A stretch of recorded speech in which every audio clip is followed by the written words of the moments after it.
ये ढाका से कोई 120 किलोमीटर दूर फरीदपुर का इलाका है।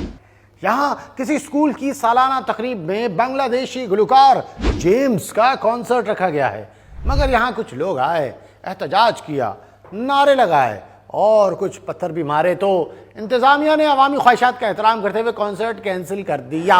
অসুবিধা নাই, তারা প্রোগ্রাম বন্ধ করছে, আমরা ইনশাআল্লাহ দেখাই দিব যে এত ন্যাক্কারজনক মানুষ থাকতে পারে, আমাদের ধারণা ছিল না। अब सीधी बात यह है कि मुकामी आबादी अगर नहीं चाहती तो उसूल डेमोक्रेसी के तहत किसी को कोई तकलीफ नहीं होनी चाहिए। ऐसा ही एक वाकया 26 दिसंबर को ढाका के कल्चरल सेंटर पर होने की इत्तला मिली। वहां भी कुछ लोग गए गैरतमंद और उन्होंने जाके इस बात को समझाया कि भाई ये काम यहाँ नहीं होने चाहिए।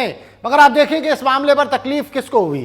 यह है बांग्लादेश की बदनाम ज़माना गुस्ताख तस्लीमा नसरीन। इसको और इसके साथियों को बांग्लादेश में इस मामले पर तकलीफ हो रही है। ये सब सेकुलरिज्म के परवाने हैं और ये भारतीय लॉबी के ज़ेर असर खड़े होकर रोना गाना यही मचा रहे हैं कि हमें अपना नाच गाना करने दो। लेकिन अवाम की गालिब अक्सरियत ये कल्चर नहीं चाहती। ये जो जेम्स का कॉन्सर्ट ख़त्म कराया गया है, इसके पीछे एक वजह भारतीय गानों या भारत नवाजी का भी नाम कहीं आया है।